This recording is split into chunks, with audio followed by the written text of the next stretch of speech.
They count down, buddy. Oh, it's like this? They always do it sideways when I watch it. It's Two. one. And then you point. 2 and 1. Two. Just take the day off. Are we on? Yep. Well, Are we on? Oh, it's not like, You need some music?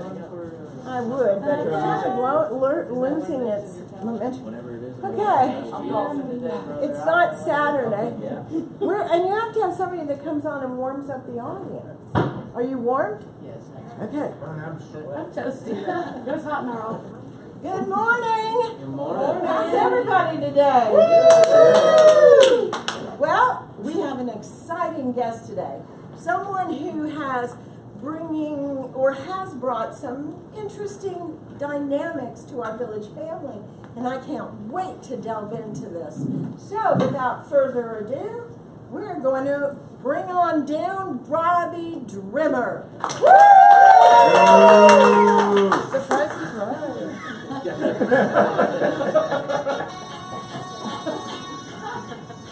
Yeah. Hey, Mr. Drimmer. Hello, Bobby. How are you today? I'm excellent. Well, are you ready for this morning? I'm ready. Cheers. Cheers. We'll have the help. What's a stagehand? So, Robbie, I have looked forward to this for at least 5 years. Oh, man. Yeah? Closer to 10. Has it? Yeah. It's been 10? Goes that fast. It should have felt like 20. Yeah. So, Robbie, I'm going to ask you some questions. Okay. And all of these people that are visiting here, our agents, are dying to hear some of these answers. Okay. You ready? Let's do it. Where were you born? I was born in a little preppy town, Princeton, New Jersey, about 35 years ago. Yeah. How long did you live up there? I lived in Princeton through high school, and then went to college in New York, and then moved back to Princeton, and commuted actually from Princeton to Manhattan when I was working in the city. What did you do in New York, in the city? I was in finance. Wow. Yeah. So, do you still have... I know, that's why I went there. Whoever said that. So tell me, what's your phone number? My phone number? Your mobile phone number. It's 462 MoFo, actually. Strip. So 462 6636. So it's 462 in New York? 609 462. 609 is a New Jersey number. Do you still have that? I do have it. Okay, I have been pushing you to change that for a long time, but you haven't, of course. Yeah. And why? You know, it's just, I think actually people pick up because they're like 609, is that the IRS or something? So they actually pick up when I call them, as opposed to, you know, who is this individual? Not a lot of people get calls from New Jersey, so they're like, I better get this.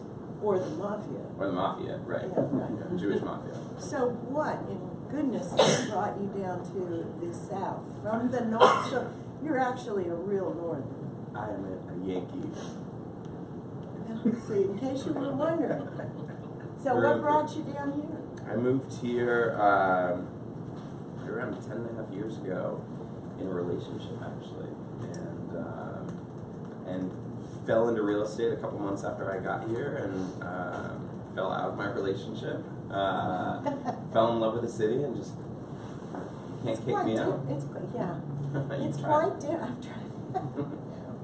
It's quite different than New York or New Jersey. It is very different. It's a very, very different city. It's an easy city to live in. It's a little slower. People are friendlier, which was hard at first. I came. Yeah, I wanted to go there a little bit. Okay. You had a lot of struggle. The struggle was real, Bobby. I came with a very harsh northeast approach, and it backfired several times on me early on, and I had to meet in the principal's office many times in the first couple of years, or 10 years. Okay, so we're going to table that for a minute. Okay. So what made you decide to leave finance then and do real estate? I was miserable. I was sitting at a desk 80, 90 hours a week. When you were here?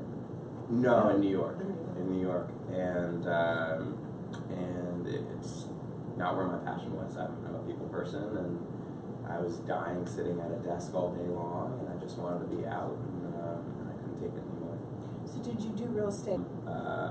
Flipped a lot of houses growing up, and was in interior design, so I sort of grew up watching her, and then my degree, I was a double major between economics and architecture, so I kind of wanted to utilize my architecture background a little bit more, and so real estate between finance and sales and numbers and design made sense. Okay. So it's when you came to Nashville, you decided to change that. Okay. Yeah. So was this your first stop? This was not my first stop. I actually went from New York, utilizing my final bonus. I moved to California for 2 years. I moved to Newport Beach. And, It's had a very struggling scenario of placement. Yeah. I lived in Newport Beach, California for 2 years, and relaxed, and then moved to Nashville, Tennessee. Because you met a girl in Newport that wanted to be in Nashville? I met a girl, long story short, I met a girl who lived in North Carolina. My mom was moving from Princeton, New Jersey to North Carolina. Her mom was in real estate. She was moving here. Her family owned several cowboy boot companies, and I followed her here 10.5 years ago. So then, was this at Village your first stop? Village was my first stop. How'd that happen? I don't know. Bobby sucked me in. You know, Do you remember our first meeting? Do you? I don't know. Tell the crowd. I know. It was interesting. Yeah? Because I was recruiting at that time, so I was the first point of contact. Okay. And Robbie had that New Jersey I'm wonderful attitude. Didn't he? You haven't seen that. So it was very interesting. And why did you choose Village at that time, which was 10 years ago? I remember talking to a bunch of friends who I met when I first moved to Nashville, and they were in real estate.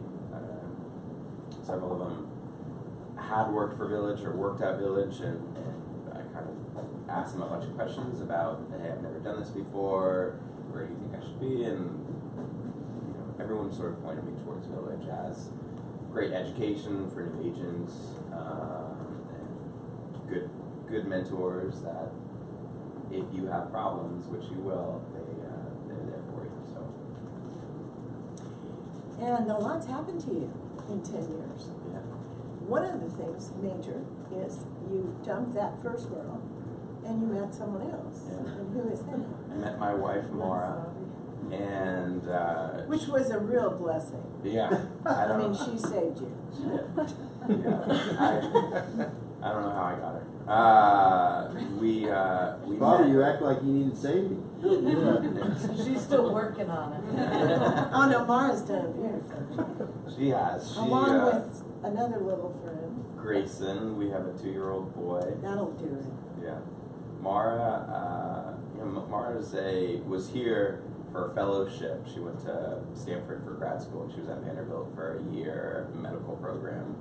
And we met, and then ultimately she actually had to move back to California for a year to finish out her program. So we were back and forth every 2 weeks, and then I recruited her to Nashville. She's been here for 7 years now. And so you're married and you have a little 2-year-old. Grayson, who is just the best thing that's ever happened to me next to Mara. Yeah, it's awesome. Good little guy. So when you started out, were you surprised about the struggles that most realtors have when they start? The expectations can be a little different than. I don't think so. I mean, so the funny thing is, coming from a job that I really hated into real estate, I mean, I think I knew from day one in real estate this is what I want to do, and I think for a lot of people that real estate is their first career, I feel bad because they don't really realize how bad it is in other industries. So I appreciated that I had another career that I didn't love it. My heart wasn't in it. So when I got to real estate, I was going to do whatever it took to stick around. it's been 10 years now. So What did you like about it? I love the people, I love the houses, I love the renovations, I love the negotiations, I love that each client, each property is totally different every time. There are no two similar clients that I've had over 400, 500 deals in the last 10 years. So, So what's your passion in that? There's parts of this that we don't like. So what part of the... I love the hunt. I don't care if it's a $40,000 lot or a $3 million house. If my client is looking for it and it's realistic, I'm going to find it, whether it's on the market or off the market. I strive to make my clients happy, and I learned very early on that if your clients know that you love them and you're looking out for their best interest, they will stick around for the long run if they know that your heart is really in it. And so just working with awesome clients that know that I have their back, and that kind of is what keeps me in it. So what kind of barriers have you run up against? God, you name it. I mean, from other agents that aren't willing to play ball on the other side to, from time to time, unrealistic clients, whether it's a seller that thinks their home is worth $200,000 more than it actually is, or a buyer that wants to find a 4,000 square foot, 4-bed, 4-bath house in Lockland Springs for $200,000. So a little of everything. So the clients that you end up working with, are they a lot like you? No, they're across the board. Some people have lived in Nashville their whole lives. Some people are moving here from New York and California. Some people are first-time home buyers. Some people are buying their 10th house. And they're every last one of them is different. And I think the most important thing is, so long as they're serious and they know that you have their back, I can get them from listing their home to closing, or hunting down their first property to closing. So even though every individual is different, what do you think your uniqueness is? Because you are unique. yeah, And all of us are. yeah. But you have done a tremendous job of building a really good business on the uniqueness of you. And where do you see that uniqueness? Why you is what I'm saying. Why do my clients choose me? Well, why you and versus anyone else? In other Yeah. words, what's your unique selling proposition? I hustle. I mean, What does that mean? it means I do whatever it takes to get my clients the best price for their home, or get them a property that's not on the market yet when there are 100 other agents and buyers that are out there looking for the same property. I'm knocking on doors. I'm meeting people out constantly. I'm not sitting at my house waiting for business to come to me. I'm out and about, whether that means I'm at a coffee shop every morning. And Are you?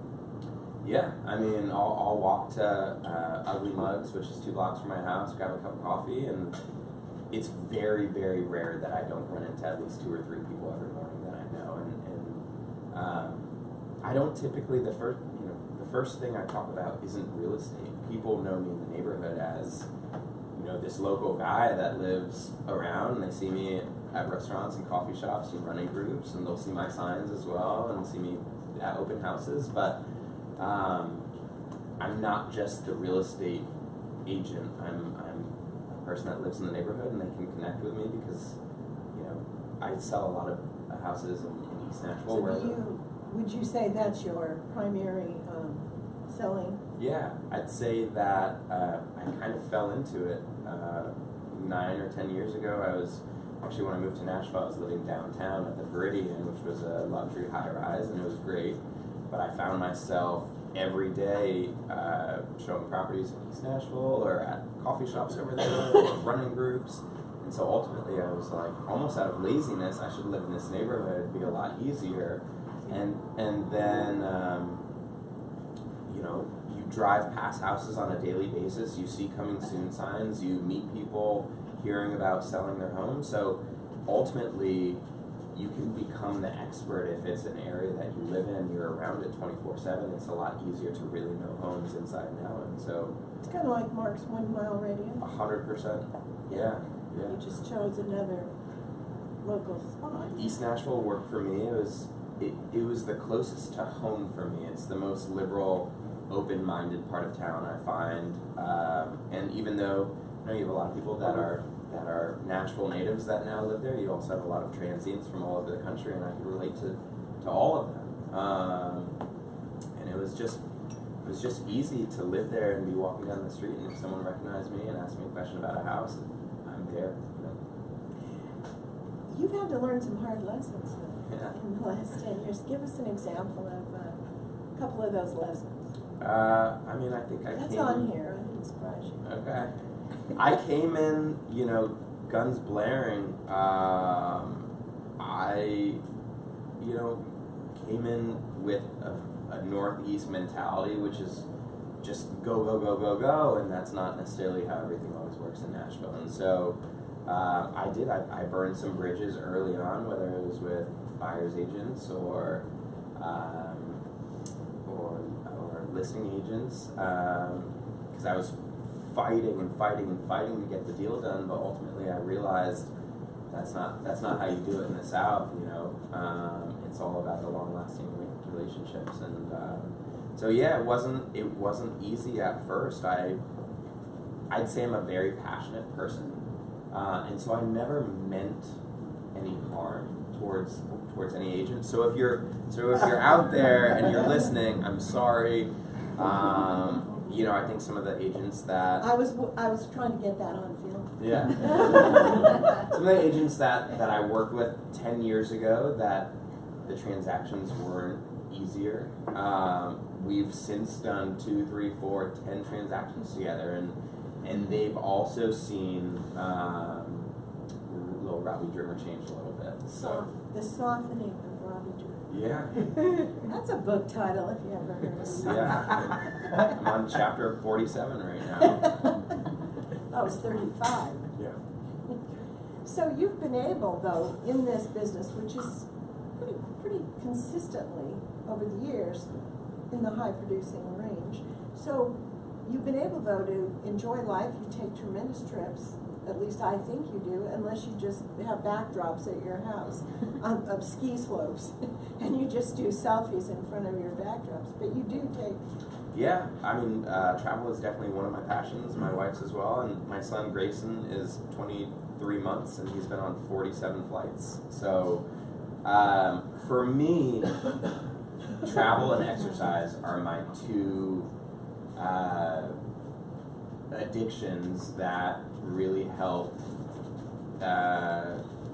calm me. And so what I like to do is hustle as hard as I can and represent my clients as best I can while I'm here. And then I go unwind for a couple days, and then I come back ready to crush it and help my clients find more properties or sell listings, whatever the case may be. So truthfully, while I do try to travel a fair bit, it's almost to my clients' benefit, because they know when I come back, I'm ready to. Tell us how you prepare your clients that you're not going to be around, and do you have an assistant that helps you? No, to a fault, I'm somewhat of a control freak, so I like to handle the transaction from contract to close, whether that's meeting appraisers or home inspectors or negotiations. But in this day and age, it's relatively easy to represent my clients from across the country, whether that means sending them listings and scheduling showings, or marketing properties before I leave and having other agents host open houses. There are ways of getting it done. And So do you have systems in place that help you contract to close? If you're doing the transactions that you do, can be pretty overloading. Yeah, I mean, I wouldn't say that my systems are anything too intricate. I keep really good records of each and every one of my clients that I'm working with, from binding agreement date to closing date to when inspections and appraisals are scheduled. I keep schedules on my phone, so I know when each one of those events is happening, and whether I'm in town or out of town, it's pretty easy to take care of them in this day and age from this little device right here.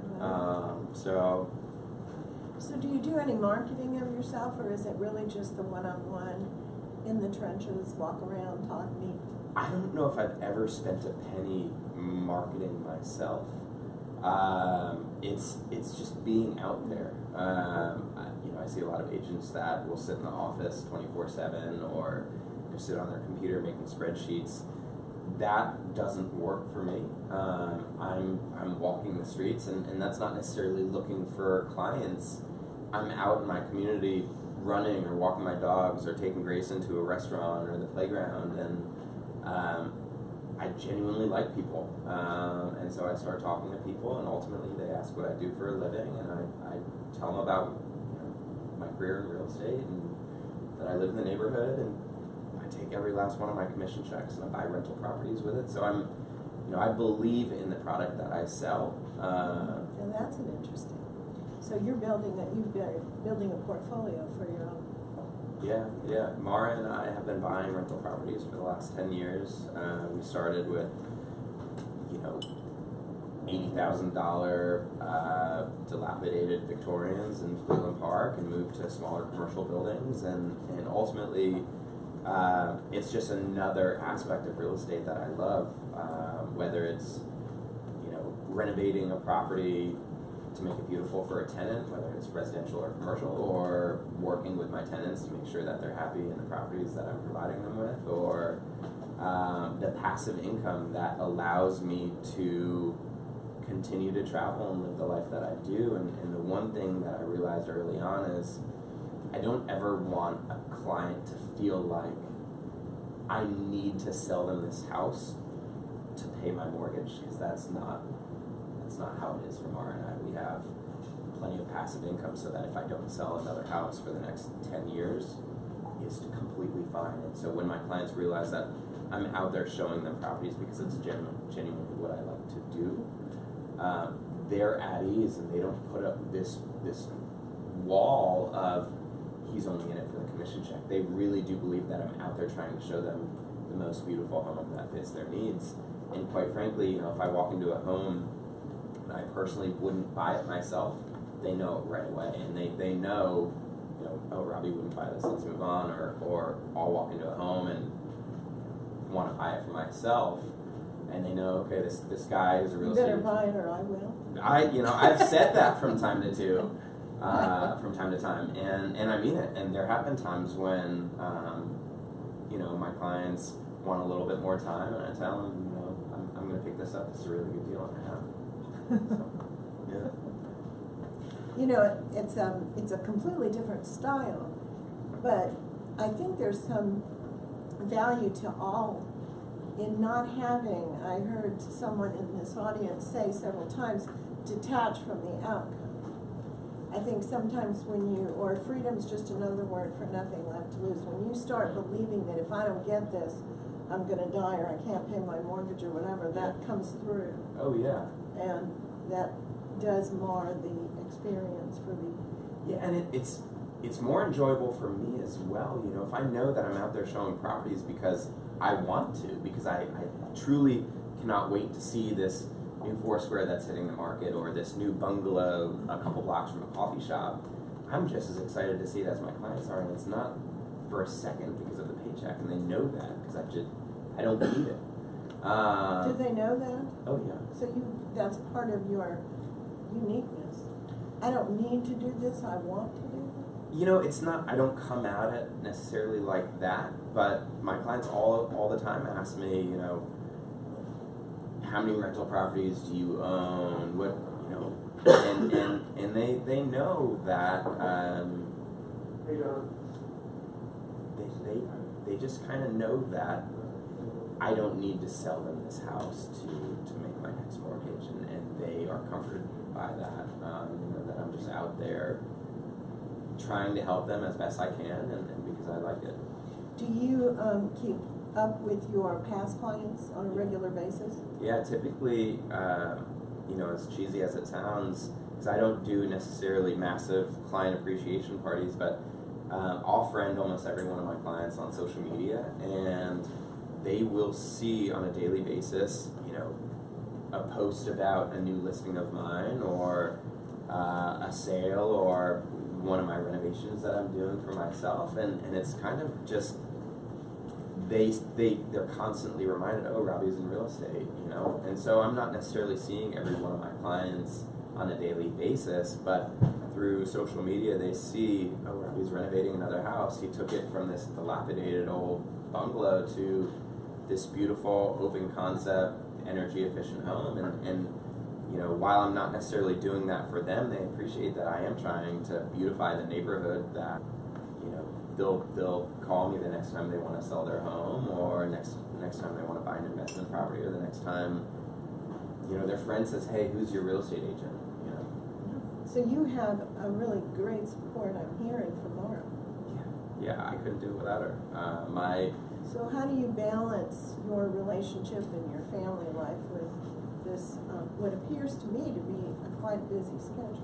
It's hard, truthfully. I mean, real estate is 24/7. There are a lot of people that, say their hours are 9 a.m. to 5 p.m. and if I don't get back to you at 5 p.m., I'll get back to you first thing the next morning, and that's awesome, and that works for some people. When I'm with my son now, I try to put my phone away. I don't want him to even know what a cell phone is, and that's difficult in this day and age. So if that means I'm playing with him and a phone call comes in, I may silence it for a couple minutes and then run to the other room and take it 5 minutes later and come back to him. Yeah, and I gotta go to the bathroom, so. Sure. It's all about being efficient, and honestly, my production has almost doubled since having Grayson. I think my most successful month was the month after he was born. I sold 14 houses, and it's because I was wasting so much time. And now, At what?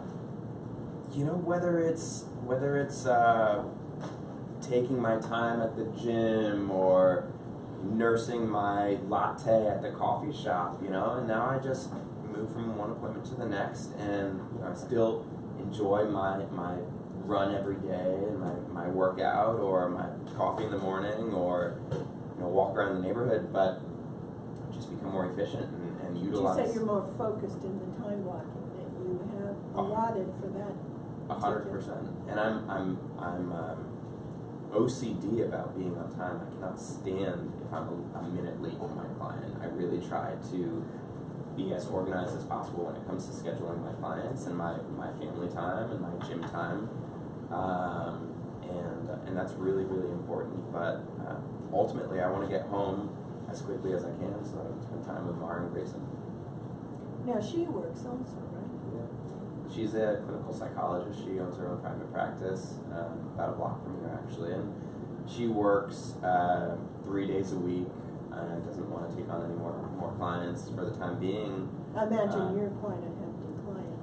Oh yeah, my medical bills have dropped heavily ever since we met. No, she's incredible. She really, it's the healthiest relationship I've ever had. If we ever have any issues, we sit down and talk about it, as opposed to letting things build and build and build, and then one day you walk in the door and your spouse blows up on you for no reason. You have no idea what it's about. Now if we have an issue, we sit down and talk about it for a couple minutes, and it's over. That must be difficult or rewarding, living or married to a clinical psychologist. Like I said, I'm not sure if I would enjoy that. It's funny because I think a lot of people are worried that if you're married to a psychologist, she's coming home and analyzing you. She is exhausted by the time she gets home. The last thing she wants to do is deal with me. But it is healthy in the sense because the last thing that I want is to have any sort of stress or anxiety at home because I did, I stayed out too late, or I went on vacation for 2 days too long or something. So we talk about everything, and it's a healthy relationship. And when I walk in the door, I know that it's going to be a nice, hug from my wife and my son, because everything is out on the table. We don't hide anything from each other. It's unbelievable. Trust is super important.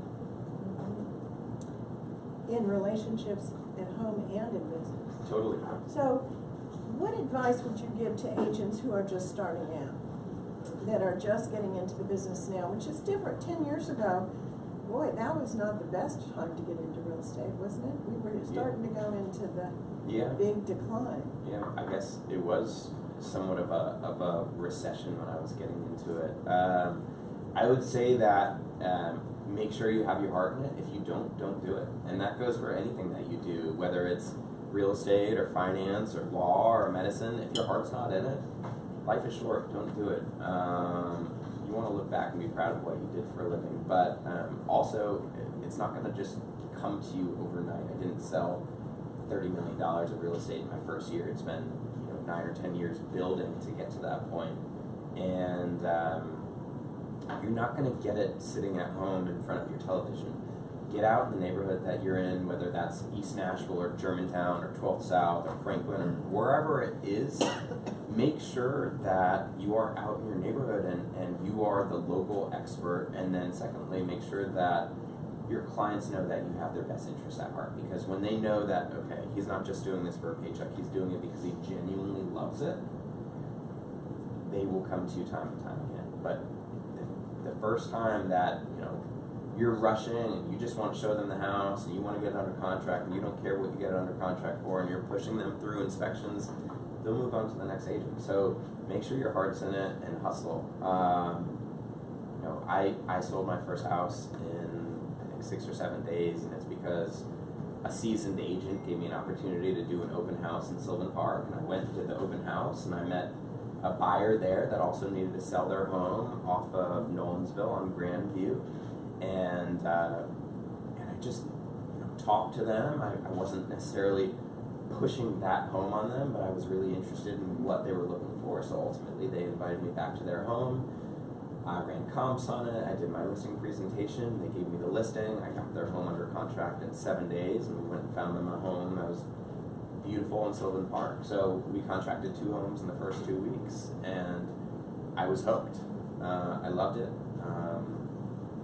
And like I said, every transaction is different, every client's different, every house is different, and so hopefully I have the ability to do this for the rest of my life. I asked you why you chose Village. I'm going to ask you why you're still at Village. Yeah. It's funny, Village, while it's a small private company with 300 or 400 agents. We weren't that big when you joined, but now we are 320 or so. I love the environment that I work in. I work in the East office. I love the agents that I work with. I love the broker that I work with. I like that I can walk around the office You've without... had several brokers. And I've been able to connect with each and every one of them. I don't know. I look forward to hanging out with people in the office. I like that, I can leave my files on my desk and I'm not worried about any of the agents in the office stealing business. That's not what Village is about. It's about helping other people succeed. So, I've been in the business for 10 years, but I can turn to an agent that's been in the business for 6 months and learn something new. So I think that's kind of what it's about, helping other people succeed. And the more you can help other people succeed, the more you'll succeed. It's pretty cool to watch everyone grow together, as opposed to kind of the past career that I came from, where I was constantly hiding the deals that I was doing because I was afraid that someone was going to steal it from me. And I think that Village offers this really cool environment where you're going to help each other out because you all want to succeed and you all want to celebrate together, and that's what it's all about. So you're the new broker. I do. Mm-hmm. You don't have to be nice to me just because I'm here. So what do you think of this new broker we've got over in the East? I think it's awesome. I mean, Tyler's already come over to my house. We swam at my pool together. He's just I see. Yeah, He's got a pool, so no, I see how that's working. Yeah. It's funny because you don't, unlike other industries where you have, a boss that you report to. That's not what it feels like. It's literally someone. Unless you come to my office. No, that's also a mentorship. We've had our issues. We have, but I've always known that you are looking out for my best interests, and I think think I've been able to grow because of that. So even though I have had some tough lessons over the last 10 years, it's only helped me grow. So I'm going to say grateful. something that you have also helped me. Yeah. We always learn from the tough times. Yeah, you absolutely do. So Robbie and I are both admitting that we've had some struggles with each other. 100%. Mainly because I'm from California, which I understood that, but I'm not from New Jersey. And then I'm in the South, and he was this foreign object that You know what's funny is I kind of see myself in the earlier Bobby Noreen, and now I'm kind of like settling down a little bit. And, getting a little gray here. It's Yeah. salt and curry is what. Salt and curry. Yeah, that's what we call it. Well, I knew that little boy was going to shape you up. He'll continue to help you grow. He does on a daily basis. They have a way of doing that. So we are very excited about Tyler being the new broker in the East, and I think you're really lucky now to have I agree. someone like Tyler there to go to. And I'm glad you're over there, because I think having the diversity of personalities really does enhance the office. What do you think, Tyler? Oh, 100%. You can put up with him? Sundays. Sundays? Most days. Okay. No, every day. He's awesome. Yes. He's a good presence in the office, for sure. So who else is here from the East? So what do you guys think? You gonna let him stay over They're always there? there all the time. Are we going to roast him? Is that what's Are you gonna roast him? Oh, I mean, being new to the East Office, I think like Andy Allen and Drimmer are two that are like the staples of the East Office. Compared to Andy Allen. Did you hear that, Mark? Andy Allen and Rob Drimmer are the staples of the East Office. Man, I'm good. Boy, you have you are in high. Yeah. What do they call it in the South, high cotton? Trying to get my Southernisms. So let's open this floor to some questions. Yeah, love that. Okay. Anybody? Yes. Do you have any type of software that you use, like a CRM, just so you can maintain, or is it I really don't. just your personal records? Yeah, I literally use notes on my iPhone to organize each and every one of my buyers, and I'll put my buyer's name, I'll put the price point, the neighborhood that they're looking for, maybe some other small details, whether it's, need to have a garage or want a big acre lot, and then I'll have each and every one of my closings, address, inspection dates, appraisal dates, closing dates. And then I keep all of my files on my computer, and I can access them from my phone as well. So if I need to pull up property condition disclosure or comps or whatever the case may be, it's accessible all the time. But I don't use any programs like that. Do you touch your past clients or your sphere of influence regularly? Only through social media, but not directly. I'm not reaching out to. So you're not doing a 30-day message? No. I mean, they see Robbie Drimmer on my own personal Facebook page, and it's not necessarily advertising my coming soons or past sales. It's they see me because, like I said, every time I show someone a house or someone reaches out to me, I'll friend them on Facebook. And so, if it's someone that reaches out to me because they find me on Zillow or a sign, I connect with them directly on Facebook, and then it's not just a real estate agent. They see that I'm a family guy, I live in the neighborhood, they've seen renovations and houses that I've sold, and they almost connect with you immediately, even before you ever meet, and that's pretty cool. Which is drawing in people like yourself. Yeah. That relate to what you do. Any other questions? Can I, so when I met Robbie, I specifically had lunch with him one day because I moved here from New York 10 years ago too, and I knew that he was an East Coast guy, and I was like, wow. And then he tells me that he doesn't have an assistant, and that he's a sailor. And I think, like a brag on moment, you know this. did the World's Cup. Yeah. You know, which like totally made sense. That you do everything yourself, all the notes you keep. I mean, it's like you've got to be exact in your nautical time. So, and when he told me that, I just was like floored. I was like, wow. You want to tell us more? Yeah. Yeah, I mean, I do have a lot of passions. I grew up on a sailboat when I was 2 years old, and I had a lot of really incredible experiences where we grew up on a boat and sailed all over the world, from Connecticut to the south of France or the Caribbean, and outside of sailing, it was just an opportunity to meet people from all over the world, different cultures, and so the sailing aspect was unbelievable. I love it. It's it puts me at ease, even during stressful, stormy conditions. But the really awesome part about it was, I wasn't stuck in small town New Jersey. I was traveling the world and meeting new people, and I think that's sort of what inspired me to get into real estate, so I could continue meeting new people from all over the world. And that's the beauty of Nashville. Even though we started as this small southern town, it's growing by 80 or 100 people a day, and those people are moving from all over the country, and so I love meeting new people.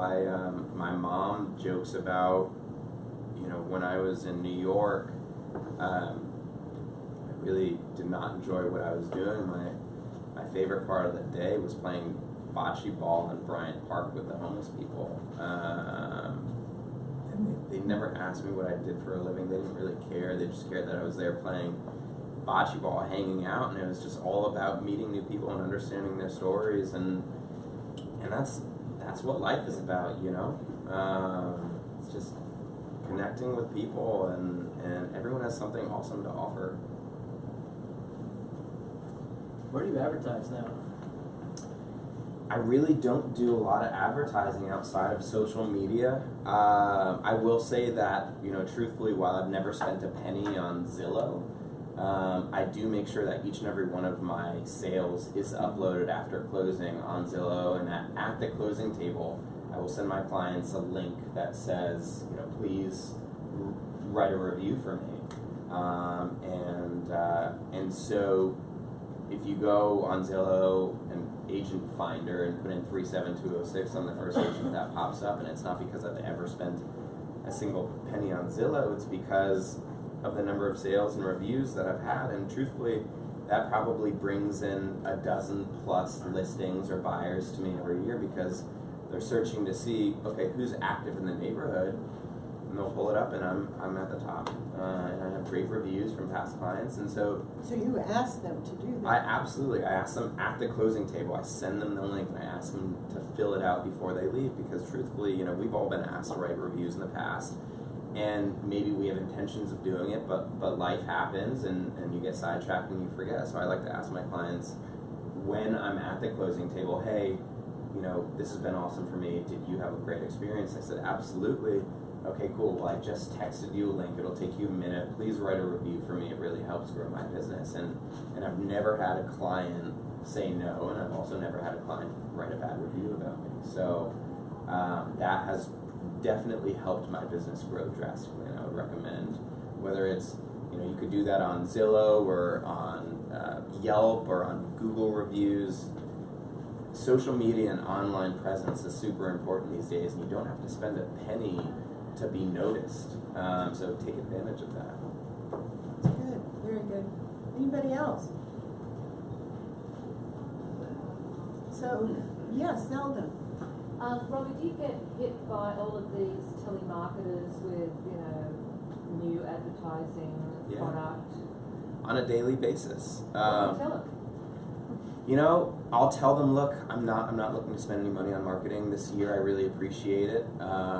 Give me a call next year. And they usually respect that, and I'm honest with them, and that doesn't mean that another 10 companies won't call me, but I just try to be honest and move on. But yeah, I get calls to advertise on grocery carts and magazines and CRMs and you name it. And for the time being, you know, the systems that I've been implementing are good enough for me, and if something changes and I need to utilize some of their services, I have a lot of their contacts. I usually ask them to email me what they're offering, and I'll save them in another, you know, Gmail file, and I can always pull that up. So, you know, they're just doing what we're doing. You know, they're selling a service, and that's what we're doing. So I try to be as respectful as I possibly can, and then move on. Are you using anybody for contract to close at all, or are you just doing the whole thing? No. You said 14 in 1 month. Like, I'd be upside down if I tried to do 14, manage 14 contracts in 1 month. You know, truthfully, that is definitely one of my own downfalls, is that I am a bit of a control freak, but that works for me. Just a bit. Yeah. No, so long story short, I do not use contract to close. It's a great service. It's absolutely worth every last penny that they charge. But for me, I keep really good files. All of my documents, they're signed before we write contracts, and ultimately the system that Village has in place on Beeman, it's pretty easy for me to upload them. It takes 10 minutes, and yeah. So if you do that, you have 14 1 month. What does your next month look like? So that's a great question, right? It's not all about one awesome month and then dropping off to nothing the next month. Yeah. If I have 14 under contract, I'm moving on to my next buyers or my next listings, because I don't want to go up and down and up and down. And even though real estate is like that, I try to stay as even as possible. And now I'm not going to have 14 closings every month. I think I had 64 closings last year, so that's 5 or 6 closings a month. Sure. But Mark said it once: the people that are busting their hump in January are going to have a really good spring. Don't wait until the weather's beautiful in April and May to start looking for clients. And that kind of goes with if you have one good month, don't stop then. Try to beat it, and you may not be able to, but move on to the next set of clients. And it's all about spinning those discs and keeping it going. Yeah. Do you all see a consistent pattern with the people that we've had at coffee? If I had to ask the audience or you, what do you think, even though these are really different personalities we've had, what do you think is the consistent message that keeps coming out in these coffees with the successful agent? Excuse me. Come on. Show up. I think we all hustle. I think we all push a lot. Be authentic. Keep ourselves moving. Authentic is really, I think, is strongly present, and also he tried to consistent. be authentic and it didn't work. Well, Change it. actually, I don't think the real Robbie was the one that showed up. Be Thank you, you. unless it's Do you? New Jersey. No, I mean, I don't think that was the authentic, and that's why I think it was such a struggle. Yeah. I think that was passion that was coming out the wrong way, and I am a very passionate person, and I've had to work on how that comes out, and I try to, instead of muscling a deal or muscling another agent, it's a lot easier to work together and get to the finish line, because ultimately the seller wants to sell and the buyer wants to buy, and an easier transaction means that you're going to be able to do it 10 times over again. So this goes along with that, but what, if you could do it all over again, meaning the last 10 years, Yeah. what would you do differently? Is there anything you would do differently? Yeah, I mean, I regret how I treated a couple agents. I was mean, and I have since met with each and every one of them and apologized. But I am, that's not who I am. I really do care about people. I know that didn't always come off that way, but I would have went about it a different way and made sure, look, I'm just trying to represent my client. I appreciate that. That's what you're doing as well. Let's try to work together to make this work. So I'd say that'd probably be the one thing that I would try to change. Well, that made me teary. Well, I was trying to get a tear or two. Any other questions? What's your daily schedule like? Like, if you're handling everything Yeah. yourself? I mean, my wife and I take turns waking up with Grayson. He usually wakes up around 6:30, so today it was my turn. I get him out of his crib, change his diaper, go downstairs, make breakfast while he's eating. I'll kind of take a look at my schedule. I was running comps for a listing appointment that I have this afternoon, to scheduling showings that I have on Saturday, to answering emails, and then usually when Mara wakes up, I'll go take a shower, get ready for the day. We have a nanny that comes usually around 9:30, and I'll go on to my next meeting, whether that's an inspection or appraisal or showings or closing or meeting a buyer or meeting a seller or going to grab coffee for myself. Every day is different. I'd say the one consistent thing is I try to go to the gym every day at 4 o'clock. That's my hour when I really... In the afternoon? Yeah, 4 or 5 o'clock, afternoon, evening is usually when I like to go, which is crazy because it's the busiest hour, but I like running into people that I know, and I do run into people at the gym, friends or clients, but I try to get a workout in every day. That's my time when I can really, get a run in or lift, and it just helps me unwind, and then come home, take a shower, and have. But I think so long as you kind of can really keep a good calendar of what you're scheduled to do for the next day, and just keep going. Are you doing a lot of do you do a lot of transactions on your phone? Are you doing you're trying to do transaction desk on your phone on the fly in between? Like, if you're handling all contract to close, are you doing it on your iPad, in the car? I'd say most of the stuff I do from my laptop, and with when you have your phone, you could utilize the 4G and connect it to your computer. I could be sitting in my car, or it's very rare that you don't have Wi-Fi in this day and age, even if you have to pop into a coffee shop or an office or house or whatever the case may be. And I mean, I've written contracts on airplanes at 41,000 feet, so. How do you prepare your clients for this kind of business model, which is a little bit less face-to-face and much more electronic, would you say? I mean, I know your initiation is more personal, but what kind of expectations do you set up for them? I am still very face-to-face, obviously, unless I'm out of town, but they know that if I'm out of town and there's a property that hits the market, and I have really good hot sheets for each and every one of my clients, if I know that I have an East Nashville buyer that needs a 3.2 up to 400K, I'll create that search, and I get emailed listings on a daily basis. And then obviously I'm also circling the neighborhood looking for those properties, or if I have a client in Germantown or 12th South or whatever the case may be, I have these searches, so I'm constantly getting these, and I just try to get my clients into the properties as soon as they hit the market or pre-market. And so if that means if I'm out of town, I find out about a listing that's coming on the market, I'll reach out to one of my colleagues and say, hey, would you mind letting my client in? And I don't know if I've ever had an agent at Village say no, and they know that. Do you compensate for that? Absolutely, yeah. I try to compensate as much as I would want to be compensated for 30 minutes of my time or an hour of my time. And then also they know that, if the tables were turned and they were out of town, I'd go show them a property or their clients a property in a heartbeat.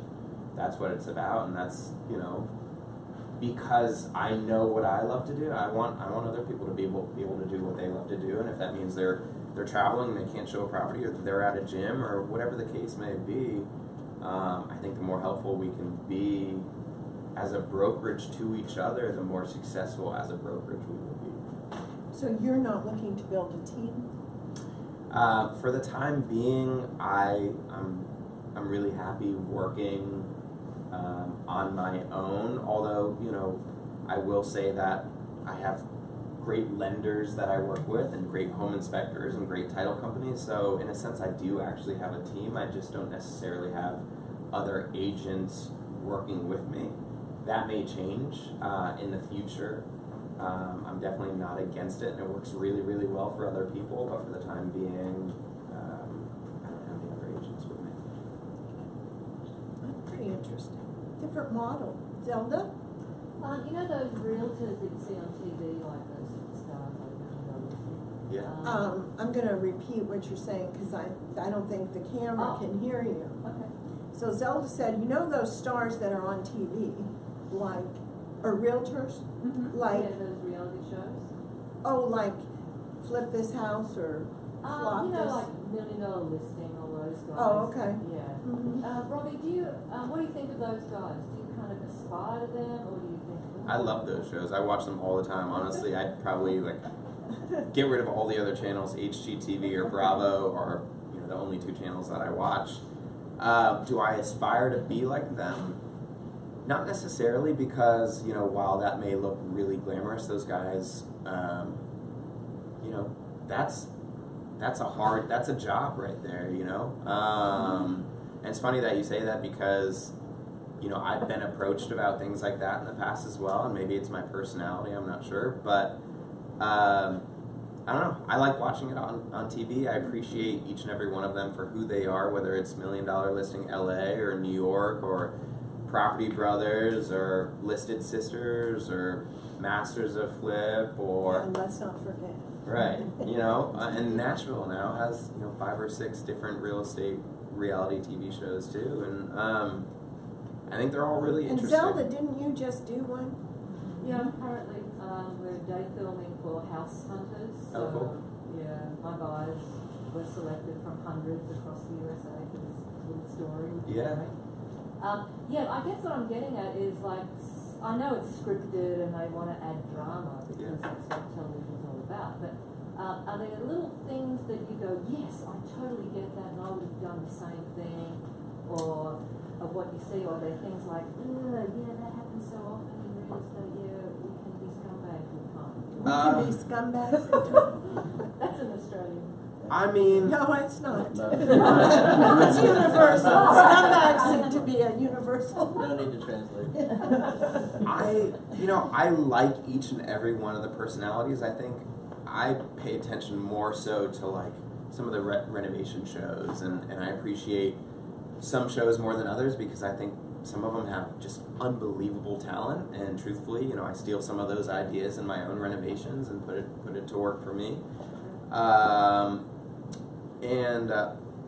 It's the nicer people that you ultimately enjoy watching. Like Chip and Joanna Gaines are unbelievably talented. Their designs are out of control. And while I've never met them, I've met people that actually did grow up in Waco, Texas, and they say that's who they really are in life. And that's impressive because that's not every day that you meet someone like that really is demonstrating who they are in television. So I don't necessarily aspire, but I pay attention to what they're doing and how they treat their clients, and more so than other shows. Any other questions? It's kind of quiet over here in this group. This is not the quiet side but today. Emily, what do you have to say? I guess, how do you sell homes so quickly? You mentioned driving around neighborhoods, networking with colleagues. I know a listing that you had that you sold pre-market. You say you're hustling. What does that look like in a practical, in a daily setting? So every situation is different, right? But if one of my clients, if it's most important to sell a property as fast as possible, it's all about the relationships with other agents that you have. Ideally within Village, but outside of Village as well. At Keller, Remax, or any other brokerage. And so I have really good relationships with other agents in the neighborhoods where I'm selling these properties. And if I have a great listing that's coming up, I'll send it to them and I'll say, hey, do you have any buyers for this type of property? It's an awesome duplex or awesome single family within walking distance to yada, yada, yada. And so I just try to get it out to as many people as possible. And so yeah, 30-40% of the properties that I sell, it's just doing deals and who you play well with, and so it's just it's Is it in these listings that they be see, and that's hard, right? Because you wanna be able to get as much money as possible for your client, but ultimately, if that means that you overprice a property and it's going to sit on, that's not what your clients want. And so that's tough because I'll go into most listings as, you know, another agent may be able to go in and so I'm just. You have those hard. I thought I lost a listing the other day. I went to an appointment and the agent was there, and I just went in. I was prepared, and I knew what it needed to be listed for, and I also made recommendations that I listed for after the other agent just told them that. I kind of felt like, you know, they may go with the other agent. Yeah. And why did he pick you? Did he tell you why he picked you over the other agent? You know, he said. Yeah. He thought that I was well prepared and that I was honest, and I think it's really easy to tell people that a home will sell for more, but I don't want my listings to sit on the market for 6 months. You know, when you're early fall going into the winter time, and you know, things typically slow down a little bit in the winter. And I was going to say, your motivation has to be tied in. Right, exactly. And So if you get someone who's not very motivated and wants an overpriced because they're not very motivated, I won't typically take the listing. It's not worth it to me. I want to be able to tell my clients that, you know, I can sell their home for top dollar, but realistically at market price quickly. And sometimes that's not what every seller's are incentivized by. Sometimes they're strictly incentivized by money, and that's totally fine. I wish them the best of luck, and you know, another agent may say that they could get them more money. do they? You know, sometimes they'll go with that agent and list it, and it sits and sits and sits, and then they may ultimately end up calling me and say, hey, you know, we should have listened to you. You know, we just let go of that agent at the end of, you know, our period, and now we want you to list the property. But more and more these days, I am getting the listing when I go in, and I'm just honest, and I tell them, and you know, I'm not necessarily always going to be the highest priced property, but I provide them with great comps, and when they see that, especially in an area like East Nashville where I do sell a lot of real estate, though, this guy knows what he's talking about, you know, and that means something. So. How many comps are you bringing in those appointments?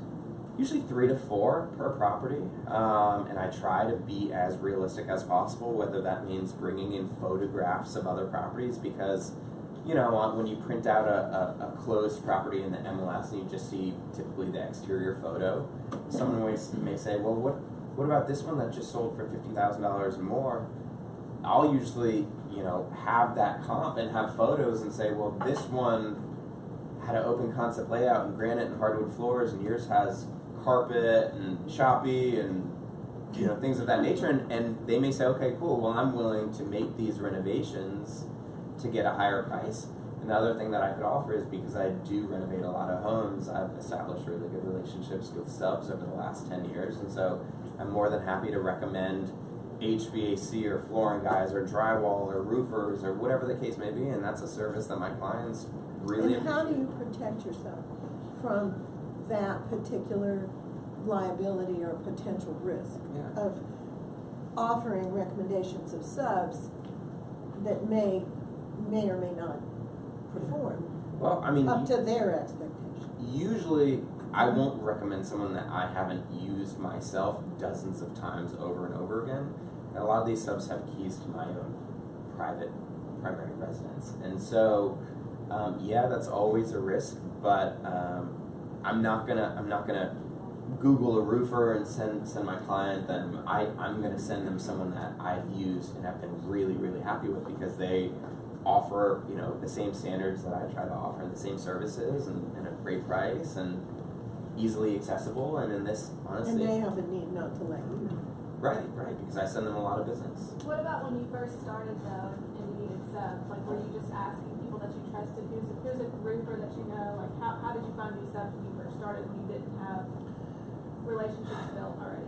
I think I would turn to other friends that had renovations done. I remember my next door neighbor was having his home painted, and then the hardwood floors refinished, and I walked into the house and I was super impressed with the quality of work that was done, and I would ask him about it, and I was impressed by the price point, and then I'd call the people, and they were responsive, and that's difficult in this day and age with subs being as busy as they are. And so, I was utilizing other people's recommendations who have used those subs over and over and over again, and I've kept in contact with each one of those subs over the last 10 years. I usually am, and sometimes I have contractors that are reaching out to me for some of my own subs, and it's very rare that I turn someone down, although I did have someone that was constantly just reaching, and they weren't even a client, they were someone that was taking advantage of services that I was offering, and I had to cut them off at some point and say, look, you're going to have to do your own homework, I'm sorry.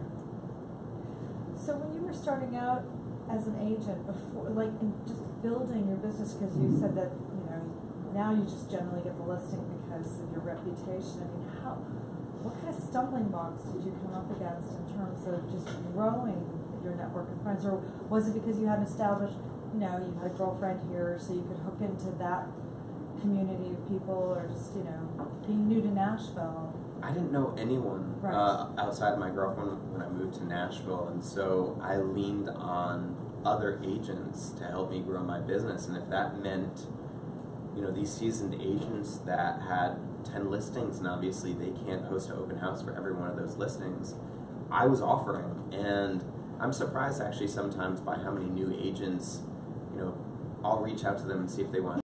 And so I was just out there. I was doing as many open houses as I could, and I was out at our wedding. My best man had a speech, and he started by saying, when I first met Robbie was party of one, because I would go to these restaurants and I'd sit down at this family table with strangers, and that's what I thrive off of. I love meeting people, and I don't care if you are a billionaire or if you're homeless. I think every last person has a story, and it's interesting, and everyone has something to offer. So I just like talking to people, and I talk to as many people as I possibly can, and that's not to get business, it's just because that's what I like to do.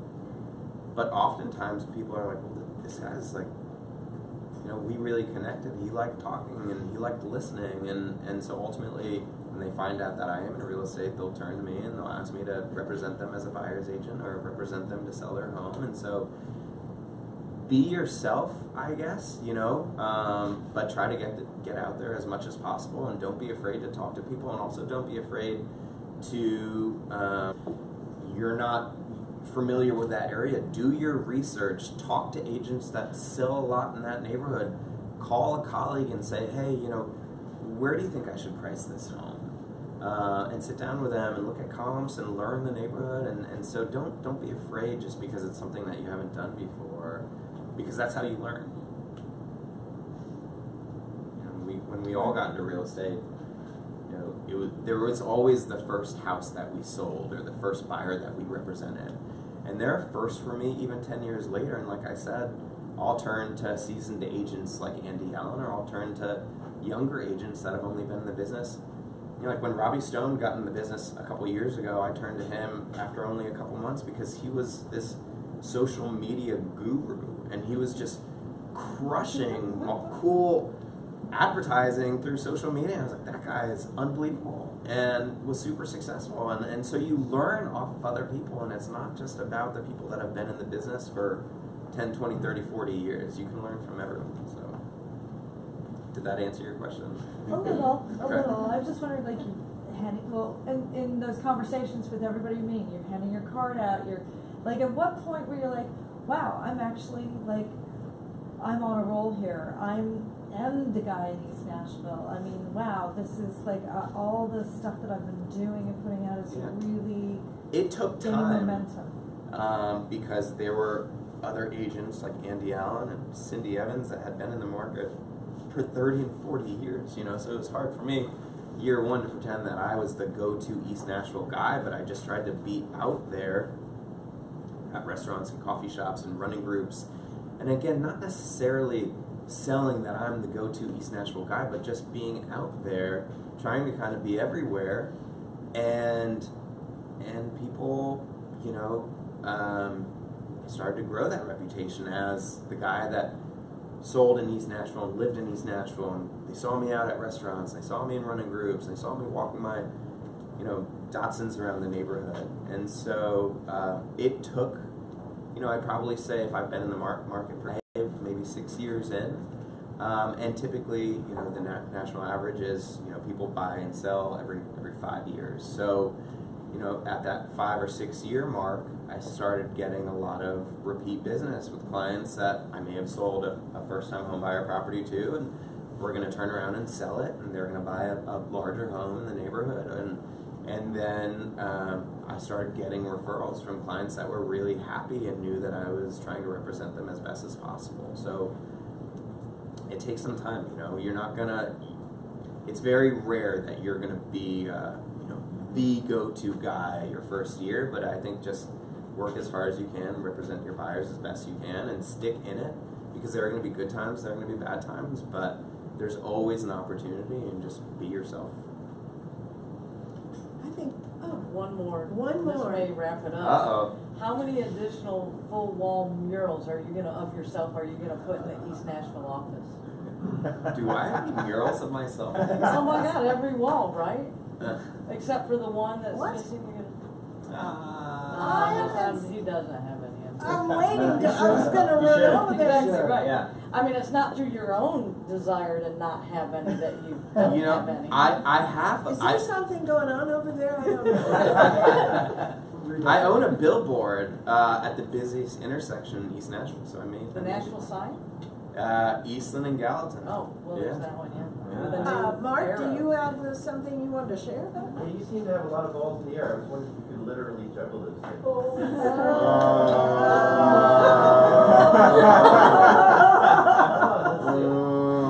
Have you been practicing? I don't know. You might be an adept juggler already. I mean, how about a push-up competition, Mark?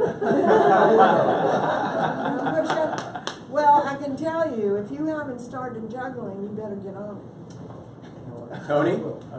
No.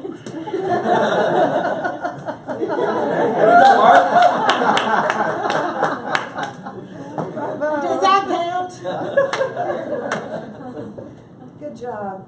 Thank you, Rob. Yeah, thank you, Bob. Thank you for being honest, Yeah, open, transparent, and humble. thank you. And I love it. Thank you for 10 years. I appreciate it.